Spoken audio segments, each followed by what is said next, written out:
Good morning, everybody. Happy Friday. Welcome to the Talk with Kiet show, where we connect people, ideas, and capital to help make a difference. Today, I'm on with my buddy AK Patel, the founder and CEO of Attune. AK and I will talk about his extensive career and entrepreneurial opportunities, our journey, sorry, as well as the future of digital banking. Um, AK, welcome to the show. Thank you, Kit. Much appreciated. Been a while. How are you? I'm doing well. I'm doing well. Look, the point of the show is to really share with the audience on the entrepreneurship journey and really, in a way, creating our own version of the world, right? Everyone have a different reason for building a company or starting a company. But one of the most fascinating things we talk about on the show is really origin story. How you come Mm. about to the stage you're at now. And so, with that in mind, AK, what is your origin story? I mean, it starts around 20 years ago. So I guess after I finished university, I had a couple internships, but I really landed my first job out of uni at Market, where we both started. And then something really kind of drew me to Market because it had a very entrepreneurial feel. I mean, I had a couple of offers from some of the big tier one banks in the UK, and then I don't know. I sat down with Lance, sat down with Billy Taylor way back when. I'm like, I want to work here. There's something about market which kind of drew me to to starting there. Now, if I think about it, way it was, I think Series A, where market was what, 150, 200 people globally. And then I started on the infrastructure team, so the tech team, and there was eight of us. So it started from tech support to building databases, and then way back then we had servers, so racking, stacking, building servers, moving them, and then I spent a couple years in the UK office, and as you know, Market opened the US branch. So I put my hand up. I was young, free, and single, hungry. um, to move to the New York office, and then same thing. I ran the infrastructure team for the New York branch, and then stayed with Market until we IPO'd, right? And then we grew from the tech team from, I think it was eight of us to around 400 globally, and then Market grew from 200 from when I started. So what was it when we IPO'd? Like 14,000 globally? It was a lot of people. Yes, love it. Um, so yeah, being part of a small firm growing to a big publicly traded company, uh, I guess that's where I got my entrepreneurial buzz. And then I guess after Market IPO'd, things kind of changed, right? It just Yep. became very structured. Everyone had a specific role, and way back when it's like you do everything. And then I decided to take the leap, and funny enough, I got headhunted to work for a fintech consultancy firm called Capco. So I ran infrastructure for North America for them. And then I guess during my tenure there, Capco was sold to FIS. So I was part of the kind of acquisition integration with a bigger firm. And then when Capco was sold, the founder of Capco, I mean, he obviously left to start a fintech focused growth equity firm called Motive. And then he took a bunch of people with him, and that was his like third hire. So I ran infrastructure for them, just globally, and then doing tech due diligence on potential portcos, etc. And then once again, very entrepreneurial company, doing everything, and I was with them for all of Fund One. And then 2020, I decided to like pack all this in and go on my own journey. So in 2020, I mean, just going back on why, it's the big why, right? I mean, I was part of all these entrepreneurial companies with these leaders who we kind of looked up to and became mentors. But then I guess in 2020, so my wife and I, we went through multiple different lending journeys with these banks. So over the past 10, 15 years, we probably went through around 40 different mortgage journeys, right? And then I think it was one dinner, my wife and I, we went out for dinner, and I'm like, babe, this sucks. Like, why is it still taking 3 months? We're supposed to close on this house like 2 months ago. I was like, somebody needs to fix this. And then she, in a nutshell, said, you are that somebody. Like, you need to fix this. You know the entire process. We've been through it so many times. Like, how do you use technology to solve that origination journey from a mortgage standpoint? So 2020, I told Rob, my CEO, I'm like, boss, this is something I need to do. And he's like, continue with your journey, stay here for as long as you can. And then when you're ready, just let me know. And then in 2020, we had some sort of product, right? It was a product which I thought the banks wanted. But in 2020, we got accepted to an bank accelerator program, and we got to meet probably about 50 banks, 200 bankers, kind of helped us reshape that product for the community and regional banking space. And then we all know what happened in 2020, right? March, 2 week, the accelerator program supposed to end like end of March, COVID hit, and I was like, what the hell have I done? I quit my job at Motive. No banks are picking up our calls. But in hindsight, it transformed digital, right? They were all forced during that year period. All the banks, all the branches were closed. They were still doing mortgages because mortgage rates were so low, and it made them shift their mindset. And then in 2021, we landed our first bank, and then yeah, we've got a bunch of banks. Well, I mean, it's a moment where they went from nice to have to a must have, right? Where they say, okay, the future is Yeah. coming now and it needs to accelerate, right? Yeah, before it was a hard to sell because it was, like you said, it was a nice to have.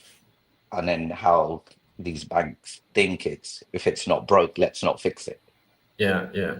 But And it's then also, it's about how do you triangulate? Like, it's like, you know, I've gone through a terrible experience in getting a mortgage to saying, I'm going to solve it.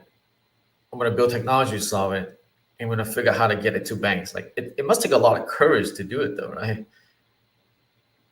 yeah, I mean we've pivoted, and now I'll talk about where we are now, Yeah, yeah. but it was more of a B2C, B2B, like like a Zillow type of, here, click here, put your mortgage in, we'll find you a house, we'll find you insurance, we'll find you all these ancillary services, and then match it with the bank. And then when we sat with these banks, it became B2B, where the banks were like, no, we want to own the technology, we want to own the journey, and we want to provide it to our customers, our members. So yeah, it was daunting. And I mean, we all know the sales cycle, right? With these big banks, it takes long, um, RFPs, existing contracts, etc. But yeah, it is. But once you're in, once you provide stickiness, once your technology does what it needs to do, then you're in there for life. But how do you manage to find or build the team around it? Like you have this idea, right? this is an issue. You went through it. You went through the experience. Now let's build it. Like, what approach you took to say, how you find your co-founders? Like, talk about that journey a bit. Like, how you formed the team. Yeah, so I had the idea. I'm like, but I didn't know how to. Well, I had basic coding. I didn't know like how to build the tech.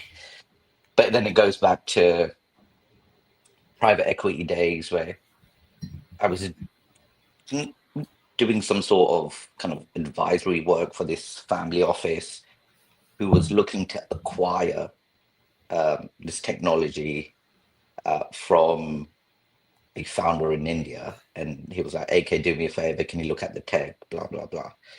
I'm like, all right, let me look at it. Like, no, it's solid. It's going to transform what we see now, which is AWS. It was a product which allows big companies to bring tech in-house and Mhm. on-prem still provide that AWS feel. So anyway, I did that. I'm like, quite quite like this CTO. He's built something solid. And then he ended up selling the IP, and then I think it got sold to AWS. So then I kept in contact, and then I guess a year into it, I'm like, you're the guy, you're the CTO. I need you to build this thing. This is the vision. I've mapped it out here. How do we do this? And then he had an existing team, and then now we're like I think 18 engineers in. And then Wow. one of my co-founders, he came from the mortgage. He was an ex-mortgage loan officer. So he brought a lot of those back-end insights on where the actual inefficiencies are, right? He's like, this is how I do it. I wish tech can fix this, this, and this. I'm like, all right, now we'll like put this together with this team. You give us a back-end processes which you want fixed, and then we'll figure out what tech can do it and where we can leverage data, right? And then we live in this world of data. There's so much data out there, like whether it's housing data, flood data, asset data, income data. Why are these banks not leveraging these data sources to make those back-end processes efficient? Yeah, no, and it's a nightmare. It's not even just mortgage, like all kinds of loans like I've ever experienced. Commercial loans. I know a lot Yeah. of commercial, a lot of business loans deals. Like it's just archaic, right? It's Yeah, I mean, so commercial's a bit different. It's a different beast because it still needs human eyes. But then you've got auto loans and small business loans. We can do KYB now instantly. We can do KYC. We can pull Carfax data to like instantly provide that customer with the yes and how much, right? So I mean, for us, yes, we started with mortgage, which was, I think, the hardest lending origination journey. And then over the years, our same banks were like, well, you fixed our mortgage process. Do you think you can do consumer for us? I'm like, yeah, that's a hell of a lot easier. And then we launched consumer lending, we launched account opening, SMB, auto. And then in 2024, we kind of rebranded from what we were once called LendSmart to Attune now. so. So we're What was the solving for all digital origination. yeah? So that's good. So what was the inspiration for the name change? Because look, I thought Lansman was a great name, but then I realized, wow, Attune is actually a way better with the positioning. But what triggered that inspiration? It was more from a selling standpoint, right? I mean, the market pivoted in 2023, 2024, right? Lending was hot topic for the last 10 years because the rates were so low. And then at the tail end of 23, rates went up to like 8, 9%. So then we had to quickly pivot because it was no longer a priority for these banks because volumes dropped from a mortgage standpoint or just lending in total. And then with the SVB collapse, banks were like, deposits, assets. How do we capture assets? So then we launched an account opening solution, but then we were having a hard time talking to banks or even getting that initial call with the word Lensmark because they're like, no, we're good with lending. So then we decided to change it to Attune. Yeah. But it sounds like throughout this journey, the critical component is to listen, right? Even how you guys started from C to B to C to go to now B to B to C in a way, right? It's is that ability to listen to the signals, and it sounds like your focus really the original premise of the problem, but how you deliver it and how you get to the right audience and the product market fit. A lot of that requires a ton of listening. The question is, how do you determine what's a good signal, what's a bad signal? Like, what are some of the the secret sauce you leverage to really help provide you the right guidance to get to where you are now? I mean, like you said, right, for us, it was like, I thought as an entrepreneur, this is how it should work. But I was soon told by the actual end users, the end operators, well, no, we want it to work like this, right? So it's providing a solution which meets your ICP's needs, not what you think it needs, and then evolve with them, right? So, I mean, on a weekly basis, I talk to all of our banks and like, is this working? Is it not? What would you like? I wish I could automate this. Great. Give us 2 weeks, we'll do that for you. And the product has evolved so much and it provides so much new buzzword, hyper automation for these banks. But like you said, it's listening to the end users on what they need, what their efficiencies are, and can technology solve for that? And it's not always the case you can. Yeah. Sometimes there's always a human eye, but 8 times out of 10, tech can solve those efficiencies. So you just raised something that I think a lot of startups fail to understand. You mentioned ICP. For those who don't know, ICP is ideal client profile. And talk a bit about that in terms of understanding, whose life are you really trying to make better, right? And identifying that audience that, and I think a lot of startups they focus on the tech, the fanciness of solving the problem. But the way you approach it, which is really smart to say, is what's the ideal client profile, and these are the people you're trying to solve the problem for, right? And listening to them intently to understand. Talk a bit about your process on the ICP. I mean, my ultimate goal is to have that tier one ICP, but we knew early on, like where we are from a stage perspective, your Chase, your Bank of America is not really going to sign up. So we soon defined who the ideal customer would be, right? Which is these community and regional banks who 60% of Americans bank with a community or regional bank. And their processes, their technologies, they don't have those teams internally to either look for tech or build tech. So then we're like, all right, I went through a bunch of lending journeys with these community banks and like they really need a solution. They have X amount of resources. They want their resources to do more with less, right? And then for us is who we're trying to solve for. The end operator will be the banker, the loan officer, the processor, the teller. So we're helping them do their job a hell of a lot efficiently, providing a great customer experience. But then are we helping the bank? Well, the CFO wants to see financial gains by using tech, by spending X amount and doing 2X more. And then from a CEO perspective, he simply wants a better customer experience. He wants to look for new business, new markets, and how do they do that with their existing resources? So from a selling perspective, yes, it's great to see it's like cool tech. The COO wants efficiency. The CFO wants to gain, And then our end users want a seamless process.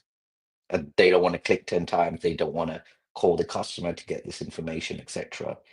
So there's multiple parties in the sales cycle, and each one wants a different result.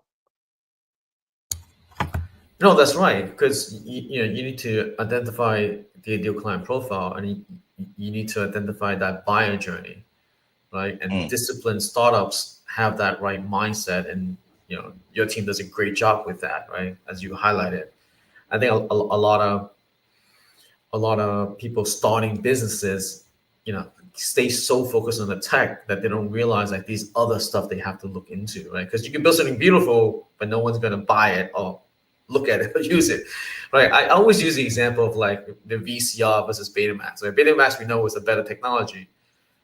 It's not always about the better technology, right? It's about the problem you're solving at hand and how you go to market with it. And so it's a I mean, balance. yeah, and you're solving for different titles within the institution, right? Yeah, Like everyone wants something different from a technology standpoint. Someone wants efficiency, someone wants gain, someone wants cool, flashy tech, someone wants to um, provide a competing product to their competitor. So everyone wants something different. It's got to say the right thing to the right people, and then yeah, also deliver at that point. yeah, yeah, yeah. So let's zoom back a bit, because in 2020, I would imagine your kid is probably 1 to 2 years old at the time. Was that? Yeah, it's funny because in 2019, well, I think the tail end of 2018, my wife and I went went to this dinner, and she's like, "All right, you do it." I'm like, "All right, who can I call?" So then my CTO was based in India, and in we were still kind of building. And in 20 February of 2019, my daughter was born. So I was doing night feeds, feeding her while on the call because of the time difference with India, building tech while feeding. So it was a hard period, but then you kind of learn to live on 4 hours of sleep at that point. I mean, you've got three. Yeah, I have three. Yeah, but the point I was trying to raise or ask is really about the partnership with your spouse. Right? Look, you now have a young family. Yet now you're building this new startup. Right? Like, talk to the audience about that balance and that partnership with your spouse. I mean, it's easier when you're young, free, and single, and you've got no commitments outside of paying rent, right? Once you have a mortgage and you've got bills to pay, you had two incomes, and then it drops down to one income. You really need your significant other's support. And there was many times I was like, I can't do this anymore, babe. I can't. I think I went 4 years without taking a salary, just building, and she had a lot of pressure, right? She had to pay the bills. Um, but without her support, I don't think I could have done this. Like, you need that foundation, especially when you've got a family, and even so, when you've got a young family. No, exactly, because there's a lot. Like, you're getting pressure from every angle, right? From that perspective. So Yeah, so from selling to not selling to raising capital, and then paying a mortgage and dealing with family finances, it's tough. Um, and I would just, without her, I don't think I could have done this, right? and do you have a process, a system on balancing all the pressure? Go to the gym, meditate, and do yoga. That's the process. And then also, I mean, sometimes it's just talking it out, to be honest. And then when you get home, outside of your night routine, feeding, putting your kid to bed, it's just like, all right, babe, the, this is the issue. I want some outside counsel. And then thankfully, my wife, she's also gone through the entrepreneurial journey, but she's worked for like a bunch of startups, and then we met at market, so she gets that side from an operational standpoint. So it's really like sitting down and talking through it, and whether sometimes you want the advice or you just want to get it off your chest and have someone hear you. Yeah. No, and it's important, right? Because you need to get the right network going, but also, and I think you're saying as well, is trying to figure out your own balance wherever that is, right? Because trying to create something new is never easy. It shouldn't be easy because if it's easy, then Everyone's everyone going would to do do it, it. right? And everyone's gonna make it, right? So we know it's not easy, but it's really about how do you organize life around that journey you're gonna go on, right? And that commitment you're gonna make. Now let me ask you this though, like do you have like an expiration date in terms of like, okay, I'm gonna do this, but I'm only doing it for the next 5 years or 10 years, or like live or die, I'm going this all the way. I mean, the expiration date keeps moving, right? I mean, the original plan, being the first time founder, was I'm done after 5 years. But we all know startups, it takes the first couple of years to really get going. But as a first time founder, you don't kind of bake that in. You think you start in 2020, you're going to make a sale in 2020, especially in the B2B space. So it does take time. Do I have an end goal? It's a good question. I have an end number. I have an an X amount of clients or banks we want to close, but there is no real end goal until certain numbers of clients are met. Yeah, yeah. And so talk It's about hard your doing this clients. forever, right? It's Yeah, hard to do this forever. But hey, I mean, at market, how long did Lance do it for? He did it for like 20 plus years. So once he did again, it. it's Yeah, yeah, inspiration. Yeah. yeah. So talk a bit about your customer and talk about, a core title of the talk today is about, the future of digital banking. Like, where do you see things going in terms of digital banking? Because a lot of times it's like, to me, it's been more lipstick on a pig in a way where on the front end it looks digital, but it's not digital at all, right? That's why every type of loan I go through is like a nightmare of a process. So let's talk about your view on what that looks like in the future. I mean, it's such a buzzword right now, right? Digital transformation, what the end customer sees, like you said, is digital, right? They get that digital experience, whether it be the app, whether they go online and apply for a financial product. But the back end processes, as you know, it's still very manual cumbersome. So what we're seeing now, I mean, it's also based on like the economy and what's happening out there. But 2 years ago, digital transformation on lending was hot. Now, hyper automation, RPA, AI, banks are realizing that there's a lot of tools out there which can provide efficiencies and not just help the customer from a digital standpoint, but the true source is the back end operators, those bankers, the lenders, the processors, the tellers. Like, how do we make their lives easy? So it's not pivoting, but as technology moves fast, you've got to adopt that technology to then provide some sort of product efficiency for these banks. And then maybe in 2 years, lending might come a hot topic. What we're hearing now from our ICP is outside of, hey, digital transformation, we need an online account opening tool or we need an online lending tool, is how do we compete with those e-commerce vendors? And which is what I've heard from like many CEOs is like, how do we provide a click to cart experience, which obviously Amazon so for in financial services? Like, how do we get a larger share of customer wallet? Like, how do we get, I mean, you shop on Amazon, right? I'm assuming, or e-commerce sites. you add, and I think my wife does this, and hopefully she's not listening. I get a package every day. Yeah, correct. The Amazon guy pretty You much add lives here.